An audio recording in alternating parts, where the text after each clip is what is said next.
Καλό σας βράδυ αγαπητοί φίλοι τηλεθεατές, τρίτη σήμερα, δράξαστε παιδείας, τρίτη εκπομπή της όλης σειράς «Η Διδασκαλία της Βυζαντινής Μουσικής στη Διασπορά», από ένα συνέδριο, μια ημερίδα που έγινε στο City University του Λονδίνου την 3η 25 του μηνός Μαΐου. Καλεσμένοι από τον καθηγητή του μουσικού τμήματος, τον δόκτορα Αλέξανδρο Λίγκα, τον δόκτορα Δημήτριο Σκρέκα, που συνεργάζονται και ετοιμάσαν αυτή την ημερίδα με αυτό το υπέροχο θέμα, την διδασκαλία της Βυζαντινής Μουσικής στη Διασπορά. Παρακολουθήσαμε στο πρώτο μέρος τον προφέσορα του Πανεπιστημίου Αθηνών Αχιλλέα Χαλδεάκη, τον δόκτορα Ιωάννη Αρβανίτη της Εθνικής Βιβλιοθήκης της Αθήνας, στο δεύτερο μέρος εμένα τον πατέρα Ιωσήφ και τον δόκτορα Αλέξανδρο Λίγκα, και σήμερα θα ακούσουμε τον δόκτορα Σπυρίδωνα Αντωνόπουλο του City University και της Βοστόνης. Αυτός ζει και διδάσκει στην Βοστόνη, ψάλλει κιόλας εκεί, έχει δημιουργήσει μια χοροδία. Θα ακούσουμε λοιπόν πώς γίνεται η διδασκαλία της Βυζαντινής Μουσικής στην Αμερική αλλά και στον αγγλόφωνο κυρίως κόσμο. Τις εισαγωγές τις κάνει ο δόκτορα Δημήτριος Σκρέκας, τον οποίο ευχαριστώ ιδιαίτερα και για την πρόσκληση να συμμετέχω κι εγώ εκ μέρους της Σχολής Βυζαντινής Μουσικής, που φέτος κλείνουμε και γιορτάζουμε τα 30 χρόνια, σε αυτή την ημερίδα με θέμα, όπως προανέφερα, και θα ακούσουμε και θα παρακολουθήσουμε το τρίτο μέρος. Το θέμα μας λοιπόν αυτής της ημερίδας και της εκπομπής γενικά, όλες αυτές τις 4 μας εκπομπές αυτό το μήνα, είναι η διδασκαλία της Βυζαντινής Μουσικής στη Διασπορά. Ας παρακολουθήσουμε λοιπόν το τρίτο κατά σειρά μέρος της όλης αυτής ομάδας και συζήτησης που έγινε στο City University του Λονδίνου την 3η 25 του μηνός με ομιλητή τον δόκτορα Σπυρίδωνα Αντωνόπουλο. Last but not least, a good friend of mine, Dr. Spiridon Antonopoulos, who graduated quite recently from here in My name is Spiridon Antonopoulos. It's a pleasure to be back at City University London, where I got my PhD studying under Alex Lingus. In 2014 I finished, and it's an honor to be speaking with such esteemed scholars and practitioners of Byzantine chant. There seemed to be a trajectory from Dr. Arvanitis and Dr. Chaliakis, who were speaking about the importance of the sources, our historical sources, and the applicability of those sources to present-day pedagogy, teaching Byzantine chant. And then Father Iosif expressed real practical in the trenches concerns and issues and challenges with teaching from a pastoral perspective. And then Dr. Lingus wrapped it up all together and talked about Byzantine chant and its place in the academy. And unfortunately, I'm going to go way back into the details and sort of stop that trajectory that had been broadening and speak about a very specific case study that maybe will help enrich the discussion about Byzantine chant and how it is taught, practiced, specifically in Boston, where I'm most familiar with, which happens to be a very active center because of the universities there, because of obviously Hellenic College Holy Cross, the seminary, the Greek Orthodox seminary, which is there. So this presentation is not meant to be holistic and speak about everything, both historically and currently, that is going on in the States. It would be impossible to cover that in such a short lecture, and I'm sure my experience is not adequate to speak to everything that's going on. But I will speak about a few select aspects, and the first is one of the chief concerns of when we practice Byzantine chant in America, because we're an Anglophone country, obviously, musical adaptations of chant in English. What are some experiments? What are some publications? What are some of the different churches and practitioners using today? Then I'll talk a little bit about pedagogy, and specifically about Holy Cross and what's happening today. And then just a few words on collaborations on choirs that are active, performances, festivals, conferences, things like that. So, on the musical adaptations, there are a few interesting case studies here. First is the translation work and the musical publications of Holy Transfiguration Monastery in Brookline, Massachusetts. Then Basil Kazan and the Byzantine Music Project, sponsored by Metropolitan Philip of the Antiochian Archdiocese, which was a decades-long project that has gone through many iterations, but is a widely used source of music and texts.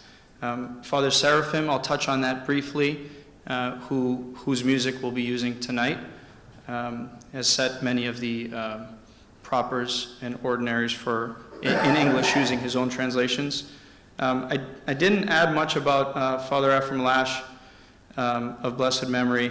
Oh, sorry, that's the incorrect spelling. The next thing I was going to talk about is Father Ephraim of St. Anthony's Monastery in Arizona, spelled incorrectly. And then you may notice an omission of Father Ephraim Lash and efforts especially associated with Capella Romana.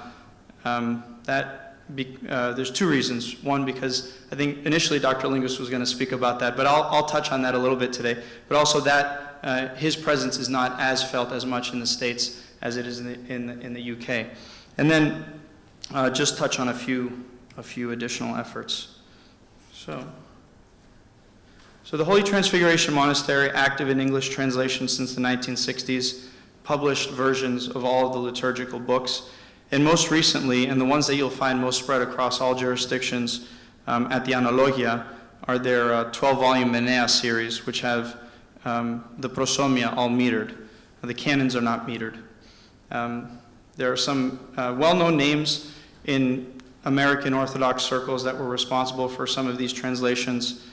And the Bishop of Frem from Modesto, California, American-born, is responsible for many musical settings.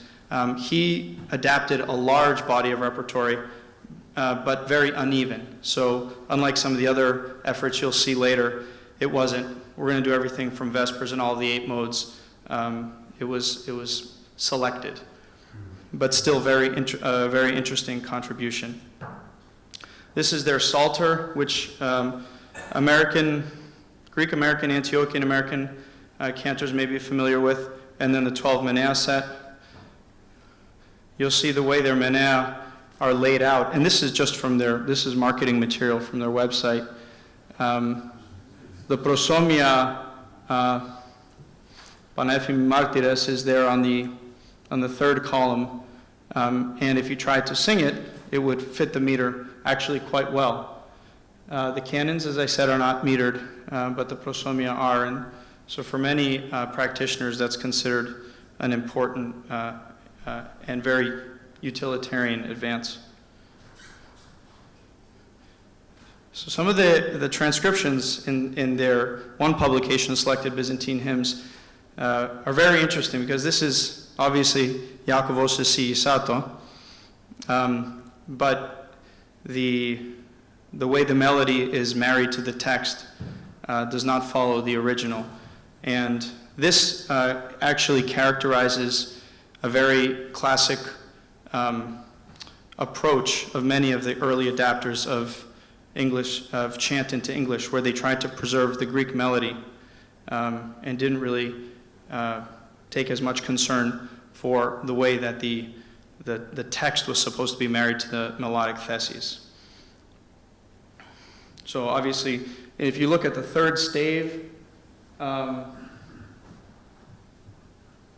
first dotted quarter note,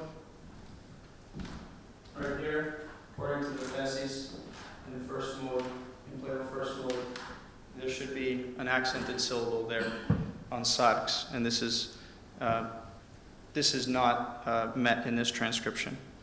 You'll also notice in this transcription some very curious isokratimata markings. This is a exigerthi in Agia, and if anybody can recognize this setting, please tell me whose it is, because I recognize classic theses in Agia mode, And there's some from Petros Anevi, O Theos, around here, but very and very compacted and arranged in a very strange way. So one other thing that is not just unique to this particular group of settings, but I don't want to get out of my area of expertise, but these publications from Holy Transfiguration Monastery never attribute their scores to a composer. And that's an interesting ideological position, because in the tradition of Byzantine chant, obviously, the composer, and as Grigorios Stathis has said, attribution is the preserver of tradition. Because we know who was responsible for some of these masterworks, that is how we preserve our tradition.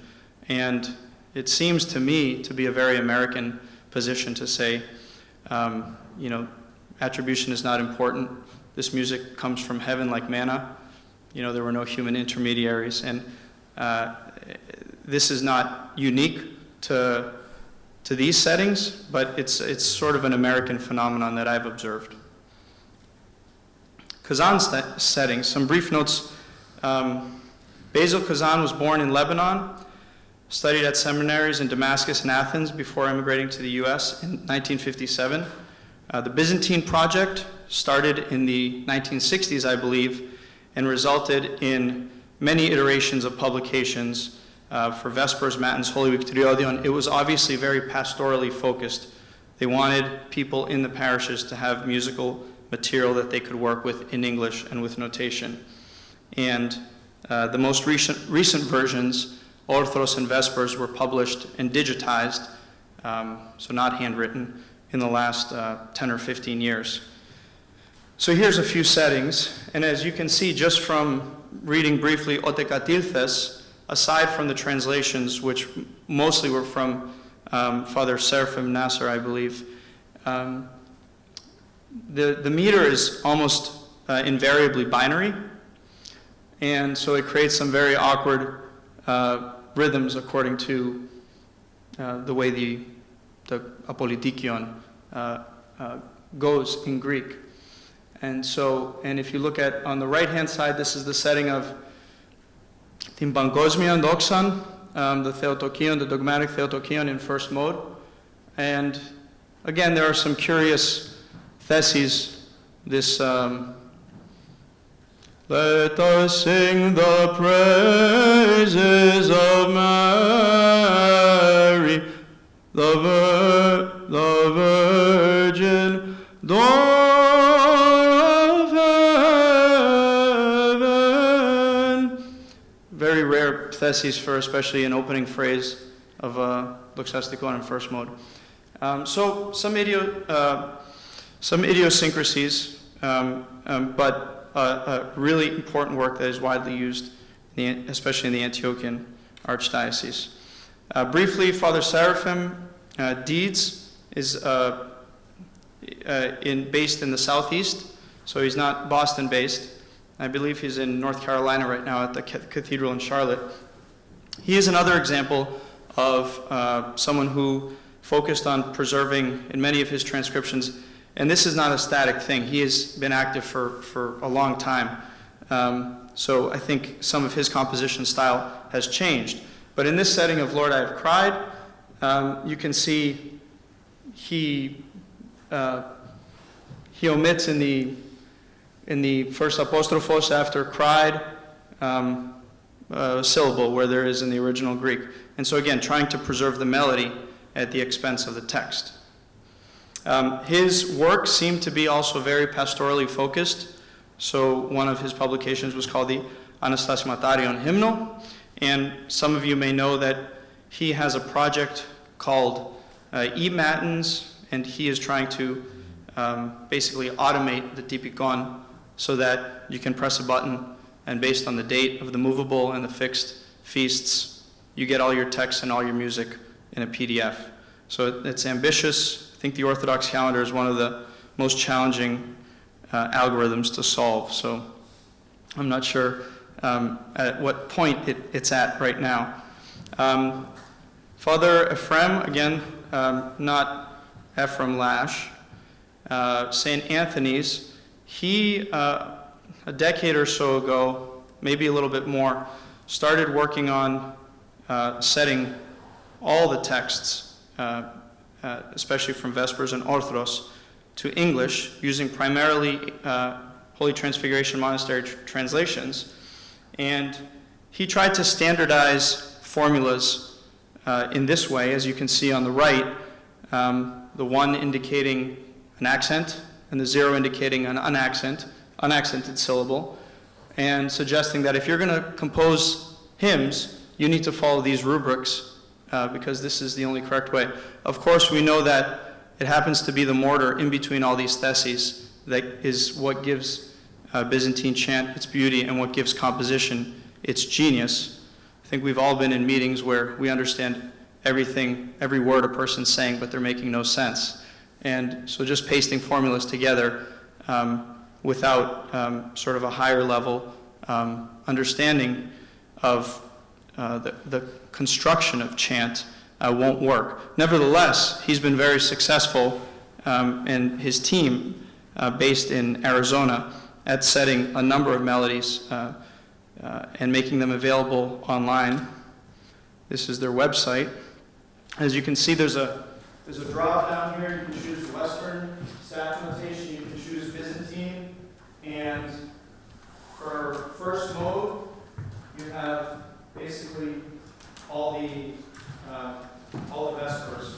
Orthros is less filled out, but he just, in the last couple of years, completed the praises, the lauds, the eni, and so this is a really valuable resource.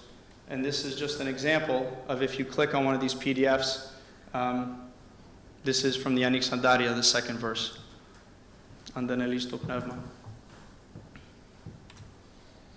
So, because I didn't prepare anything to talk about Father Ephraim, but we all know the value of this website and the efforts of John Michael Boyer, who's now in Portland, Oregon, and especially Capella Romana, in using his texts and setting them to correctly composed music.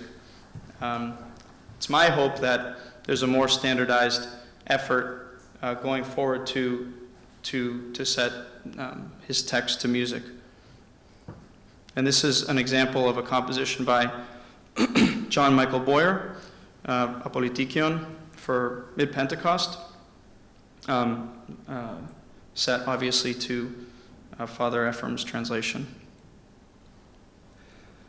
So some additional efforts.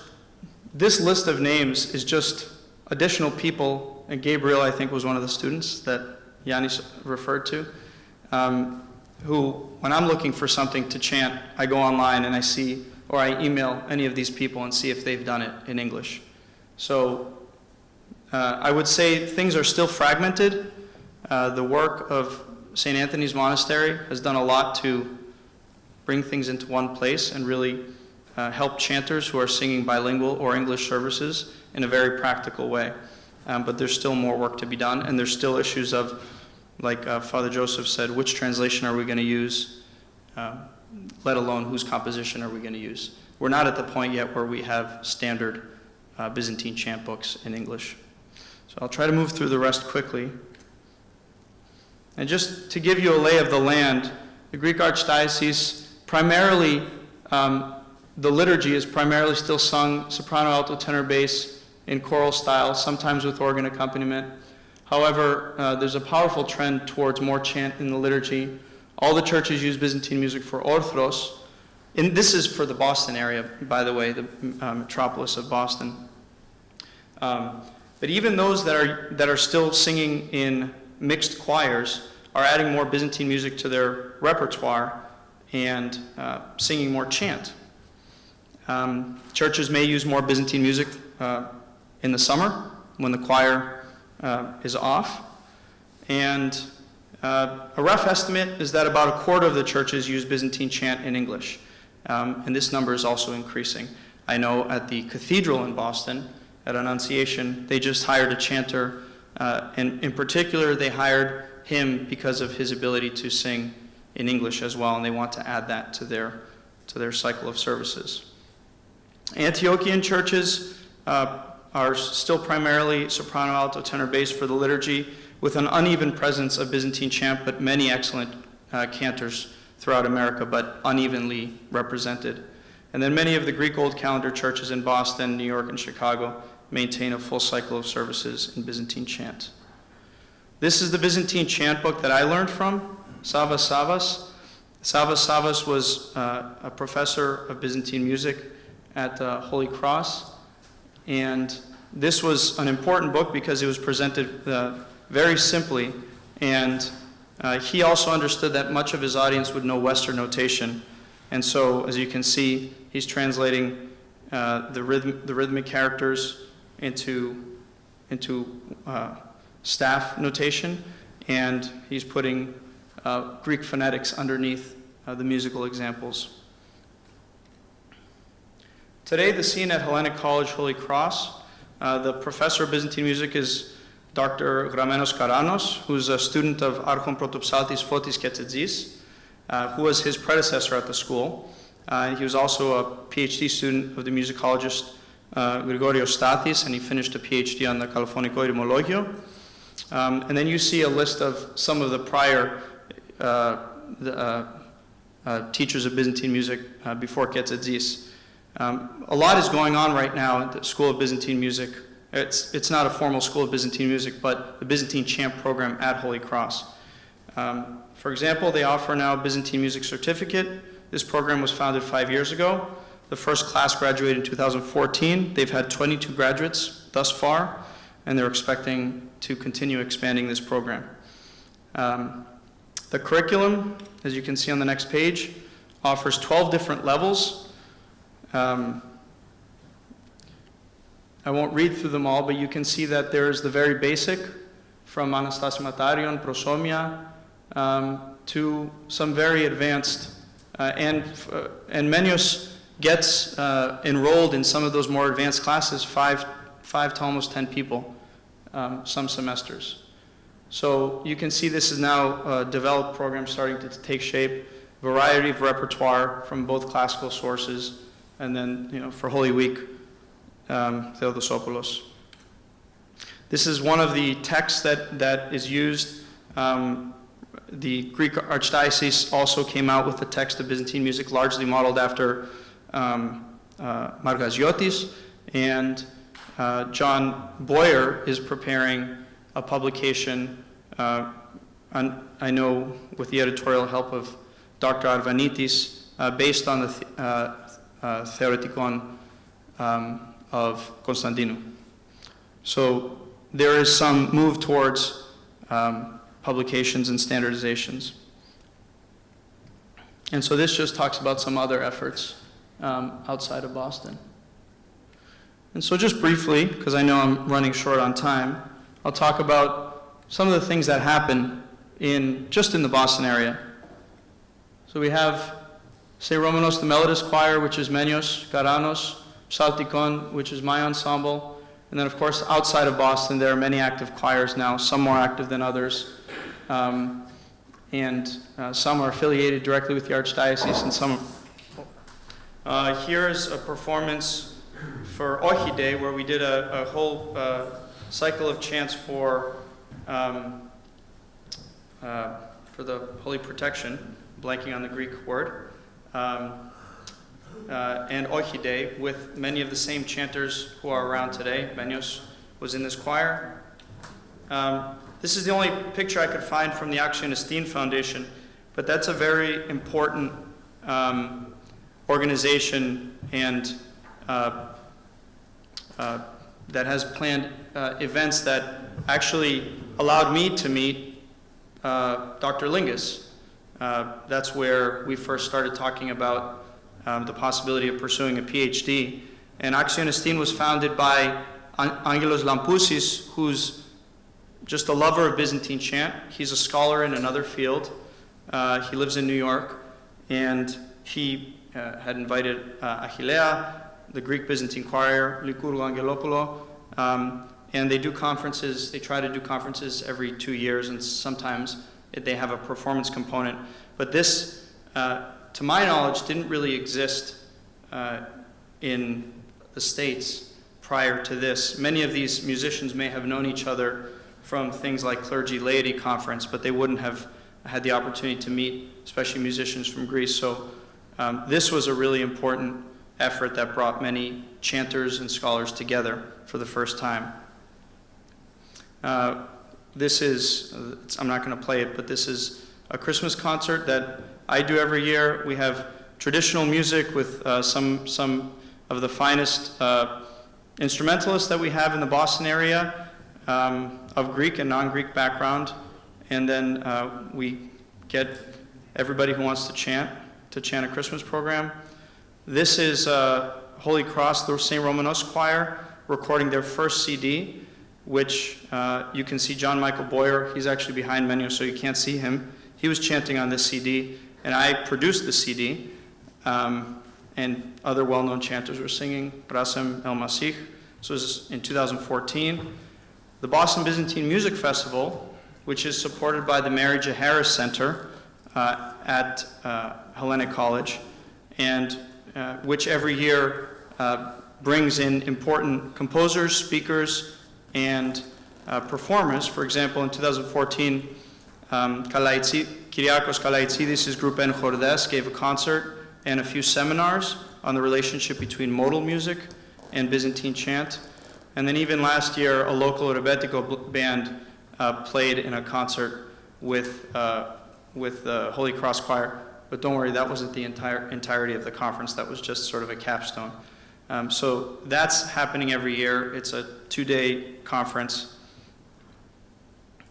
Just a couple months ago, a seminar that I organized at New England Conservatory on music in the Mediterranean. We had a seminar on Efterpi, Fanariot songs, and we had a well-known Turkish musician from the Boston area and Menios both speak and give a small performance, and it was quite well attended. This is Menios directing a choir at the 100th centennial anniversary of a parish in the Boston area, which had a more community choir feel to it. They did chant along with some simple polyphony. And then this is just recently my choir performing at the College of the Holy Cross, not the seminary, at an event that was sponsored by the Center for Religion and Ethics and the Department of Music there. And most of the people in the audience were not Orthodox. Many of them were students of Gregorian chant. And it was really interesting performing for a group like that. And I had to lecture before, which I didn't appreciate, but I really appreciated their questions because it was interesting to get people's perspective who have studied something like Gregorian chant and they're trying to sing from scores, and then they get to meet people that are actually doing something for a living that's related to that tradition. And so I think it was very eye-opening for them. So this was meant to just provide a brief overview of some of the challenges related to setting music in English, translating Greek, adapting melodies to English, teaching, and what's the current pedagogical landscape in the Boston area, and then some collaborations and activity that is going on in what I think for diaspora tends to be a very vibrant area for Byzantine music in America. Thank you. Thank you, Spiro, very much for this extremely vivid and demonstrative presentation of what's happening in the United States regarding the Byzantine chant and performance. Αγαπητοί φίλοι τηλεθεατές, παρακολουθήσαμε το τρίτο μέρος των εκπομπών με αναφορά μας στο City University του Λονδίνου, στην ημερίδα που κάναμε εκεί, και το θέμα, το υπέροχο αυτό θέμα, ήταν η διδασκαλία της Βυζαντινής Μουσικής στη Διασπορά. Όπως γνωρίζετε, με ενδιαφέρει ιδιαίτερα το θέμα, μιας και ασχολούμαι και επιμελούμε της Βυζαντινής Μουσικής όλα αυτά τα 30 χρόνια που βρίσκομαι εδώ στη Μεγάλη Βρετανία, για λόγο της Ιεράς μας Αρχιεπισκοπής, αλλά και μου προσωπικά που έχω σπουδάσει και ξέρω ακριβώς αρκετά καλά τουλάχιστον το θέμα αυτό της Βυζαντινής Μουσικής. Εδώ κλείνουμε και την τρίτη μας εκπομπή και θα είμαστε και πάλι μαζί την ερχομένη Τετάρτη με ένα θέμα, με το τέταρτο και τελευταίο μέρος, αν θέλετε, της ημερίδας αυτής, με θέμα η διδασκαλία της Βυζαντινής Μουσικής στην Διασπορά. Γεια σας.